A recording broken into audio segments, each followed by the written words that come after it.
শাশুড়িও ভাবতে হবে না, জ্যাঠাই মাও ভাবতে হবে না। তাহলে কি ভাববো? মা, মা ভাববি মা। মা?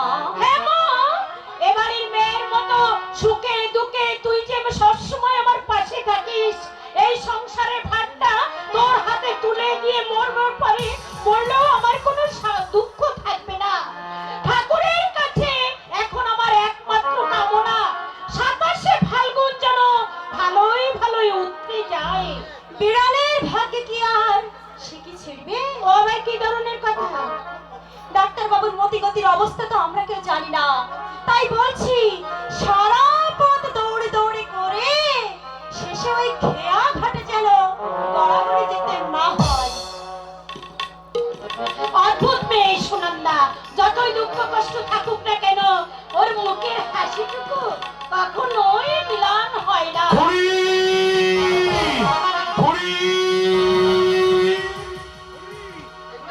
এই যে খুড়ি, বলে তুমি বেঁচে আছো না মরেছো? এ কথা বলছিস কেন অভিমান? সহ্য করছো কেমন? কি পাগলামি করেছে তোর খুড়ো? সারাসাই বন্ধুদের কাছে জমি 3 ভাগে বাধা দেবে ঠিক করেছে। জমি বাধা দেবে কেন? আর কপাল, তুমি কিছুই জানো না। উজ্জ্বলের পরীক্ষার খরচ চালাবার জন্য জমি, যদি জমি বাধা দাও তাহলে তোমার সংসার চলবে কেমন করে? তোর পরীক্ষার খরচ বলেই তো কথা, যে কোনো ভাবে তো চালাতে হবে নাকি?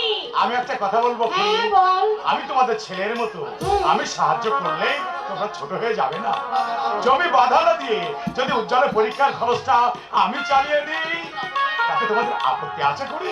তোর খুড়ের একদম স্বাভাবিক কথা তুই তো ভালো করেই জানিস অভিমান। সে পণ করেছে ছেলেকে মানুষ করতে, কোনোদিন কারোর কাছে সে হাত পাতবে না। তোমাদের ভালোবাসি বলে খুশি মনে আমি তোমার এই কথাটা বলেছিলাম করি।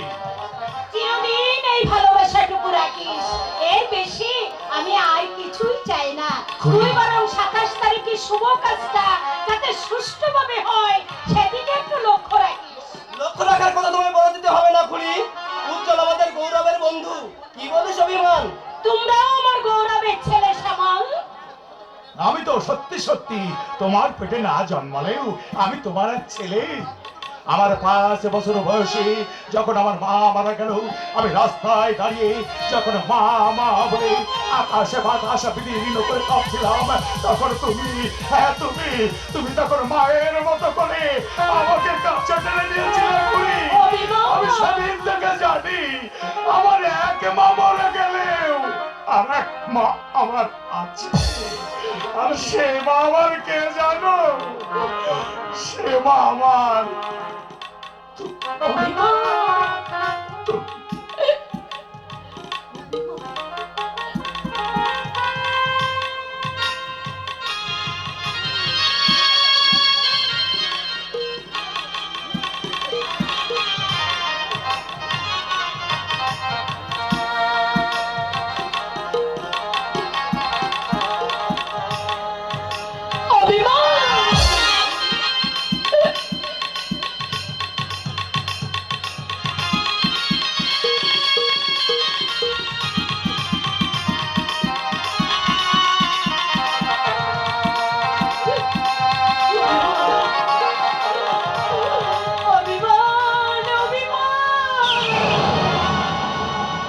খুব ভালো হবে খুড়ি।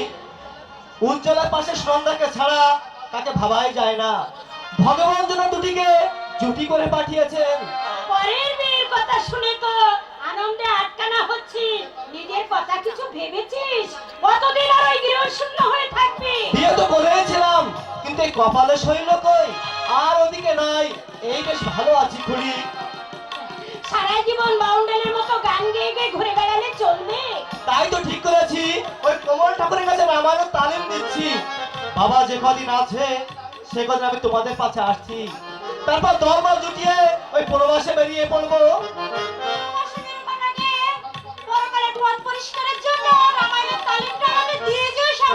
ঠাকুরের নাম গান যদি তোমার ভালো লাগে দিদি, নিশ্চয়ই দেবো।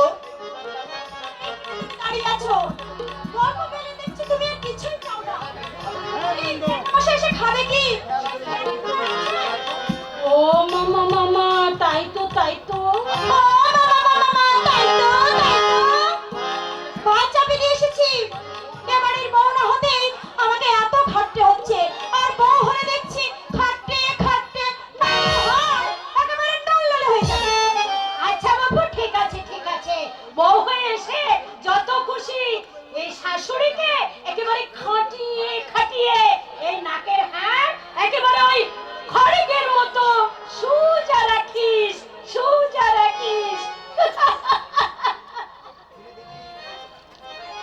কিরে দিদি, উজ্জ্বল বাড়িতে এলে কথা বলিস তো?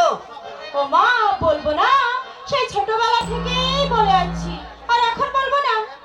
দেহের পরিবর্তনের সঙ্গে সঙ্গে ছোটবেলার চোখ মন বদলে গেছে। উজ্জ্বল এখন সুঠাম যুবক, চেহারা কি ঠিক নাই? সে কথা আর বলতে, যেন রূপের সাগর। বৃন্দাবনে ছিল ওই কেষ্ট, আর এই শিবানীপুরে জন্মেছে তোমাদের এই উজ্জ্বল হালদার। বিয়ের আগে তো ঘর কন্যার ঘটা কেন? এইবার বুঝেছি। কেন বলো তো? রূপের নেশা চোখে লেগেছে, মনের কোণে স্বপ্ন জেগে ধরা দিতে তাই তো পাড়ার মেতেছে। রূপের নেশা চোখে লেগেছে, মনের কোণে স্বপ্ন জেগে ধরা দিতে তাই তো মন পাড়ার মেতেছে। রূপের নেশা চোখে লেগেছে।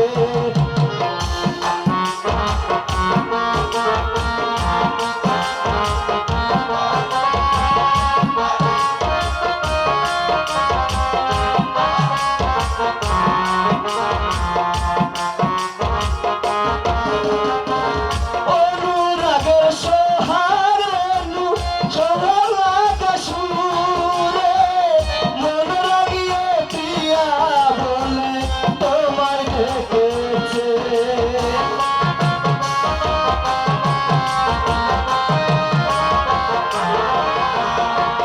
অনুরাগের সোহাগ রেণু সোহাগ আকাশুরে, মন লাগিয়ে প্রিয়া বলে তোমায় ডেকেছে।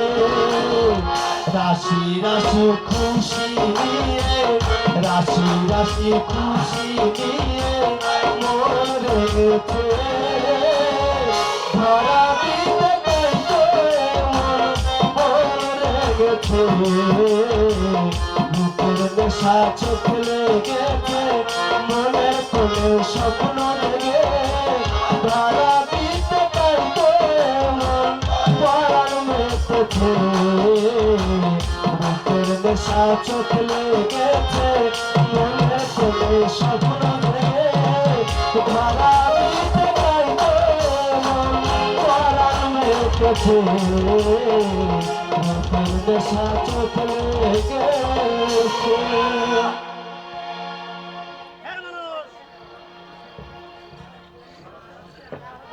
সদাশয়, দাদা। টাকাটা কিন্তু আমার আজই চাই সদাশয়।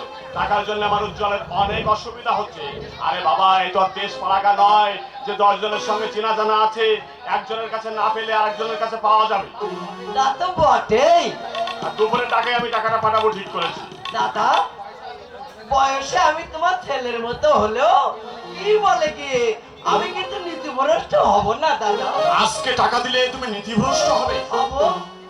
কি বলে কি ওই মৃত্যুকালে আমার বাবা বলে গেছে, বাবা সদাশয় ওই বিষয় সংক্রান্ত ব্যাপারে কাঁচা কাজ করো না। কাল তুমি কোর্টে চলো। কি বলে কি তোমার ওই 3 বিঘা জমি আছে না, ওই 3 বিঘা জমির দলিল আমার হাতে তুলে দেবে, আর আমি হাকিম বাবুর সামনে কি বলে কি ডান হাতে তোমার টাকা গুলিয়ে দেব। আজ টাকাটা পেলে আমার খুবই উপকার হতো ভাই। কাঁচা কাজ করে তোমার উপকার করলে ওই কি বলে কি স্বর্গে আমার বাবার আত্মা যে কষ্ট পাবে দাদা। আচ্ছা ঠিক আছে ভাই, ঠিক আছে। তবে হ্যাঁ, ওই মুখের কথা কিন্তু ঠিক রেখো ভাই। 3 ভাগের 1 ভাগ টাকা জোগাড় করতে পারলেই কি বলে কি আমি আগে ওইকে ছেড়ে দেব। ওই টাকার চিন্তা তুমি করো না দাদা। ওরে ডাক্তার মুক্তারি তো পয়সা কামায়, তাছাড়া আমাদের উজ্জ্বল বাবাজি পাস করা মানেই ওই লক্ষ্মীর কৃপা তোমার ঘরে উপচে পড়া। যখন কি বলে কি বানের জলের মতো তোমার ঘরে টাকা ঢুকবে ঢুকবে, রাখার জায়গা পাবেন না সে আশা আমি করি না সদাশয়। মোটা ভাত মোটা কাপড় হলেই আমার যথেষ্ট। আমার উজ্জ্বল ডাক্তার হয়ে ফিরে আসুক, সে 10 জনের সেবা করুক, সবাই তার সুখ্যাতি করুক, এইটুকু শুনতে পেলেই আমার শান্তি। টাকার লোভ কার না আছে? তুমি যেমন টাকার লোভে কি বলে গিয়ে তোমার ছেলেকে ডাক্তার করেছো, আমিও আমার ছেলে সুন্দরকে কি বলে গিয়ে মুক্তার করো। যাক, বিয়ের খরচের জন্য আর আমার কোনো চিন্তাই রইল না। এখন